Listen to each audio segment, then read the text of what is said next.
આજે તો કાલે પોલિયો રવિવાર હતો પણ હું ભૂલી ગઈ હતી જીનુને પોલિયો પીવડાવવાનું. તો આજે અત્યારે વાગે છે 5 પણ અંધાર્યું કર્યું છે. જીનું વેલકમ છે તમારું અમારા નવા બ્લોગમાં. તો અત્યારે થઈ ગયા છે બપોરના સવારના કહેવાય, એમ તો સવારના 11 વાગી ગયા છે. અને આજે તો મૈત્રી જીનુને સવારે 8 વાગે જ નવડાવી દીધી હતી બંનેને, કારણ કે મારે કામ હોય તો પછી ટાઈમ નહીં મળતો. તો હજુ ખાલી માથોડાન બાકી છે અને બધું કામ પતી ગયું છે. હવે કપડાં ધોવાના, રોટલી કરવાનું બાકી છે. તો મૈત્રીને પહેલાં હું રોટલી કરીને જમવા આપી દઈશ અને પછી હું કપડાં ધોવા બેસીશ. તો મૈત્રીને પછી તૈયાર કરવી છે, સ્કૂલે જવાનું છે એના માટે. અને મૈત્રી જવાનું સ્કૂલે. તો મૈત્રીને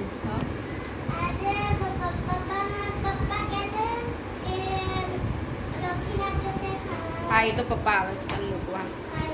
આજે તેને પપ્પા મૂકવા જવાનું છે, કારણ કે ચોપડાના પૈસાને બધું આપવાનું છે સ્કૂલમાં. તો આના હાથે તો આલીને ના મોકલાય, કારણ કે ખોઈ કાઢે. એટલે પછી એને પપ્પા જઈને આલી આવશે અને શું લાવવાનું છે ચોપડામાં એ બધું લખી આવશે ત્યાંથી. તો આજે તે મૂકવા જવાનું છે. સાંજે રિક્ષાવાળા કાકા લેતા આવશે. ત્યાં જવાનું જીનું? ત્યાં જવાનું. બસ હવે બધું કામ પતી ગયું છે. ફટાફટ રોટલી કરીને પહેલાં એને જમવા આપી દઈશ. હજુ વાર છે. હા, આજે તો કાલે પોલિયો રવિવાર હતો પણ હું ભૂલી ગઈ હતી જીનુને પોલિયો પીવડાવવાનું. તો આજે આવ્યા હતા પોલિયો પીવડાવવા. હે ને બતાય. તો આજે સવારે એને પોલિયો પીવડાવીને ગયા છે, કારણ કે કાલે તો મને ખબર જ નથી કે પોલિયો રવિવાર છે. તો ઘરે આવીને હમણાં આવીને પીવડાવીને ગયા હતા એ લોકો. તો મૈત્રી તૈયાર થઈ ગઈ છે. જીનું માથોડાવી દીધું છે. મૈત્રીનું બેગ પણ રેડી કરી દીધું છે.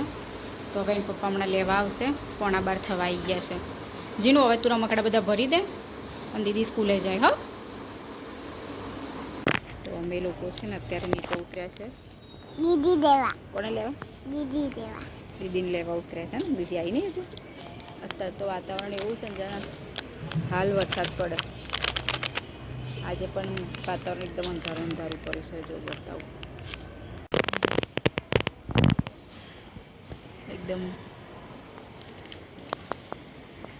અત્યારે વાગે છે 5 પણ અંધાર્યું કર્યું છે. જીનું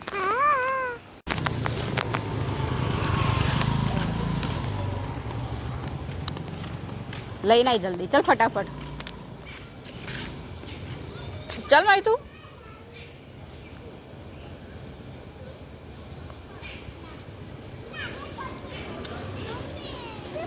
એ તો પેલા અંકલે આલી. અત્યારે વાગે છે સાંજના 5:30. અને જો અત્યારે લાઇટ કરવાની જરૂર પડી છે, કારણ કે અંધારું એટલું છે ને. જો અંધારું હતું ઘરમાં, એટલે લાઇટ કરવાની જરૂર પડી છે. એકદમ વાદળછાયું વાતાવરણ છે. તો જો આ 2 જણ અહીંયા રમે છે. બે માટે જ્યારે દૂધ ગરમ કરું છું, એટલે બંને નાસ્તો કરી દઈશ અત્યારે, કારણ કે સવારની મૈત્રી ખાઈને ગઈ હોય છે. બપોરે ત્યાં આગળ એમ તો નાસ્તો ભરી આપું છું, પણ તો પણ ભૂખ લાગી છે ને, તો દૂધ નહીં આપી દઈશ. તો દૂધને નાસ્તો કરી લેશે. ને આજે છે ને આજે તો સાંજે છે ને મૈત્રીને હોમવર્ક કરાવવામાં બિઝી હતી. તો સાંજ પછી વિડીયો ના ઉતારી શકી, કારણ કે આજે એને નોટબુકને બધું સ્કૂલમાંથી આપ્યું છે. તો બસ એ જ એનામાં કામ કરવાનું બાકી હતું. કાલે એના પુઠ્ઠા ચડાવવા છે, એટલે કે કવર ચડાવવા છે ઉપર. તો કાલે એનું કામ પતાવી દઈશ. અને આજનો બ્લોગ અહીંયા એન્ડ કરીશું. તમને બધાને અમારા બ્લોગ કેવા લાગે છે કોમેન્ટ કરી જરૂરથી કહેજો. અને જે પણ અમારી ચેનલમાં નવા આવતા હોય તો પ્લીઝ ચેનલને સબસ્ક્રાઈબ કરી દેજો. વિડીયોને લાઈક એન્ડ શેર કરી દેજો. અને જીનું મૈત્રી પણ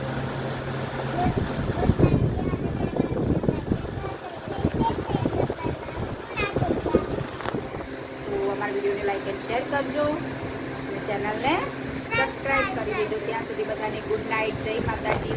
કાલે મળીશું ફરી.